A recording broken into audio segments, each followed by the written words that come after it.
Você sabe o nome do primeiro missionário que veio ao Brasil falar de Jesus ao povo brasileiro? Você sabe qual foi a primeira igreja evangélica que nasceu aqui no Brasil? Prepare-se para uma jornada fascinante pela história da fé do nosso país. Vamos revelar fatos surpreendentes nesse vídeo sobre a chegada do Evangelho no Brasil, a fundação da primeira igreja e, no final, vou lhe revelar uma descoberta incrível aonde aconteceu a primeira classe da escola dominical no Brasil. Você vai se surpreender com esses detalhes que certamente poucos conhecem. Assista até o fim e descubra esse tesouro escondido da história cristã no Brasil. Mas antes mesmo de adentrar por essa história, eu sou o pastor Gilmar Pinheiro e se você ainda não é inscrito aqui em nosso canal, nos dê essa honra. A família Movidos por Missões está crescendo. Chegue dando o seu like da confiança e se ao término desse vídeo você for impactado, compartilhe ele para que mais pessoas conheçam a história da fé cristã no Brasil. E você ainda tem aí o botão Seja Membro e ao se inscrever, você estará abençoando todos os nossos projetos missionários.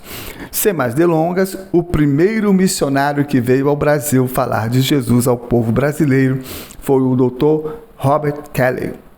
O Dr. Robert Kelley nasceu na Escócia no ano de 1809. Foi criado em um lar cristão. Seus pais eram da igreja presbiteriana, mas ele não se interessava pela palavra de Deus. E quando entrou para a faculdade para cursar medicina, ficou ainda pior, se tornando ateu.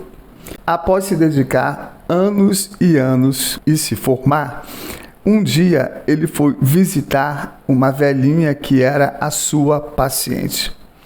Aquela mulher era pobre, simples, porém muito cristã. Tinha experiências com Deus através do jejum, através da oração, através da comunhão com o seu Criador. E ela estava sentindo fortes dores e sabia que logo morreria, mas ela estava bem tranquila e confiante no seu Senhor. Certamente ela era conhecedora do Salmo 23, quando diz: ainda que eu andasse pelo vale da sombra da morte, mal algum temeria, porque tu estás comigo, e a tua vara e o teu cajado me consolam. Apesar de ser um quadro crítico, ela estava bem tranquila e confiante no Senhor. Antes dele sair, de completar aquela visita, a mulher lhe pediu para pegar um pão velho que estava no armário. O que ela fez? Ela deu graças a Deus pelo pão, que era a única coisa, sim, a única coisa que ela tinha para comer. E você? Será que você agradeceria a Deus por um pedaço de pão velho? A velhinha ainda falou para o médico, o Dr. Kelley, que não se preocupasse com ela. E lhe disse: Dr. Kelley, leia a Bíblia. O Dr. Kelley foi embora para casa pensando e pensando muito. Como poderia aquela senhora moribunda, sem ter absolutamente quase nada para comer, me manda ler a Bíblia? E ele ficou extremamente impressionado com ela. Depois disso, dessa experiência, o Dr. Kelley tornou-se um crente verdadeiro.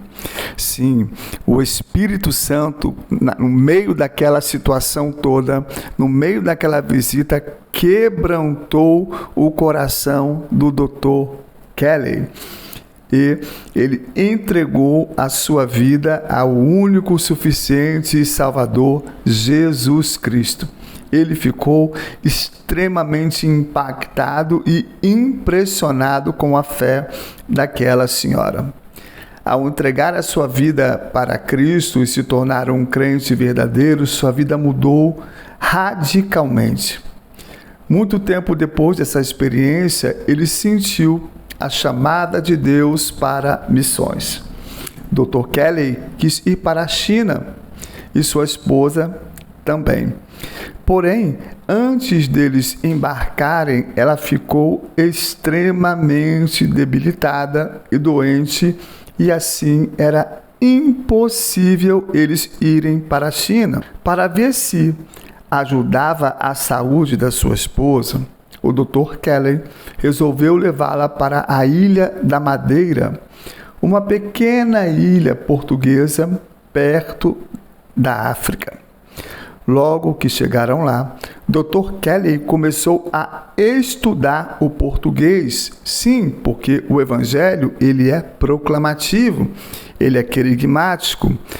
Nós corremos o risco, como missionários, pregar o evangelho e um evangelho que as pessoas não entendam. Então, o evangelho deve ser pregado na língua local.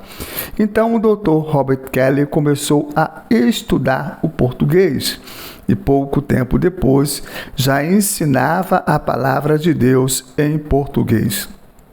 Em reuniões nas casas, muitas pessoas se interessavam. Sua fama como médico cresceu e muitos vinham se consultar com o Dr. Kelly. Ele cobrava consulta das pessoas ricas, mas das pobres não cobrava nada. O Dr. Kelly orava antes de tratar cada paciente, buscando orientação dos céus, buscando orientação do Senhor. E nas receitas, além dos remédios, ele incluía versículos bíblicos. O povo lhe deu um apelido de, entre aspas, o santo inglês, fecha aspas. Mas havia algumas pessoas que não gostavam do Dr. Kelly e estavam com ciúmes dele. Eram os padres que logo começaram a persegui-lo.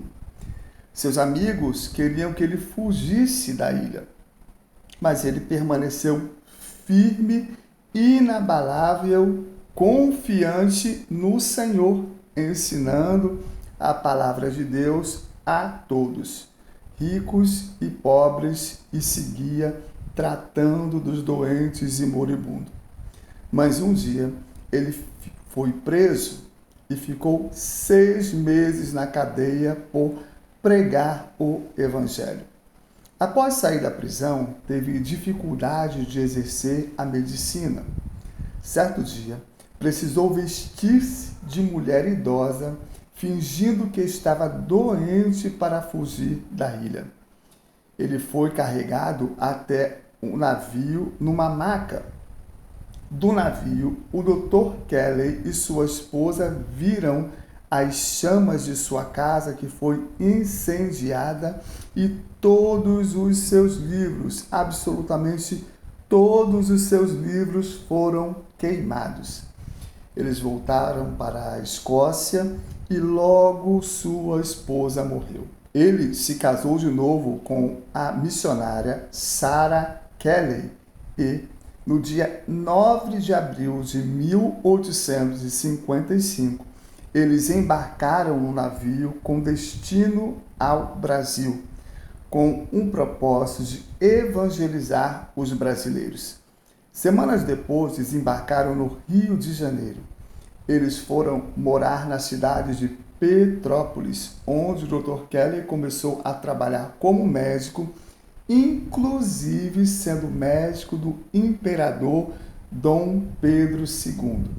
Ali em Petrópolis, a missionária Sarah Kelly reuniu algumas crianças num domingo e contou-lhes a história de Jonas.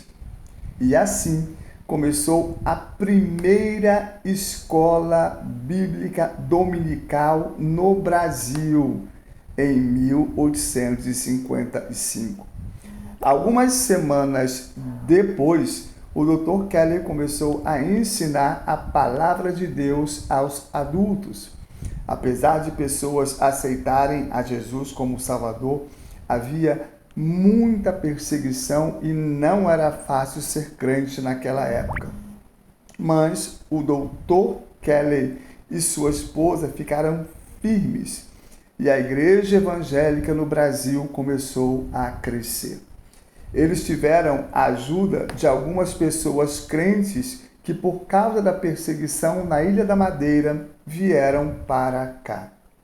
A primeira igreja evangélica fundada no Brasil pelo Dr. Keller e a missionária Sarah Keller é a Igreja Evangélica Fluminense, na cidade do Rio de Janeiro, e esta igreja existe até hoje, funcionando com os seus cultos regulares há 167 anos.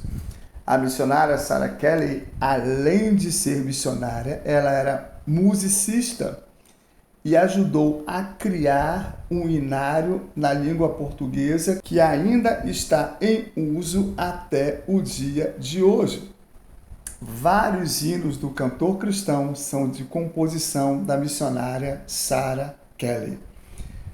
Aqui nós temos algumas contribuições desse missionário escocês que foi médico do imperador Dom Pedro II.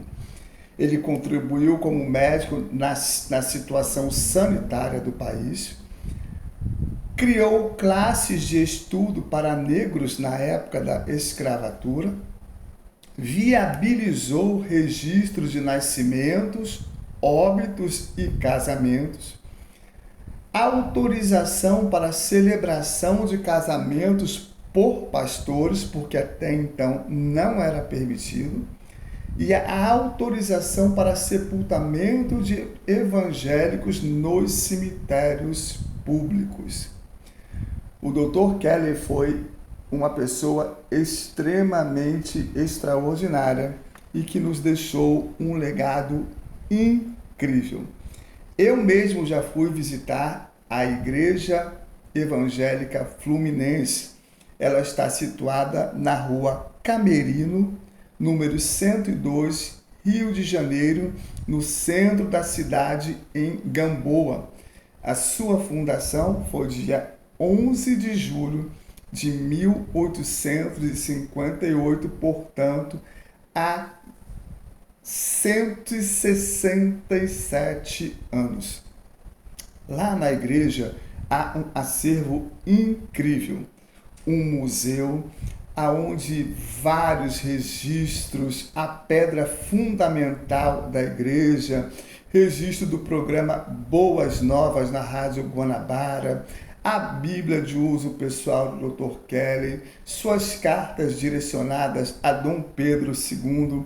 É um acervo incrível que vale a pena ser visitado. E quando Petrópolis teve aquela catástrofe, nós fomos lá realizar uma grande ajuda humanitária. E, a princípio, tudo o que os estados do Brasil estavam mandando para Petrópolis, roupas, águas, comidas, estavam sendo destinados à igreja metodista. Só que esse depósito estava lotado e Deus queria me fazer uma surpresa. Qual foi a surpresa? O polo de aceitação das comidas, das roupas, era justamente o prédio aonde viveu o Dr. Robert Keller e a missionária Sarah Keller, justamente aonde foi realizada a primeira classe da escola dominical. E é o último registro que nós estamos vendo. Gostou dessa história? Você sabia quem foi o primeiro missionário ou onde foi realizada a primeira classe da EBD? Posta aí nos comentários e não deixe de compartilhar este vídeo para que mais vidas sejam edificadas para a glória de Deus. Deus abençoe a sua vida no precioso nome do Senhor Jesus.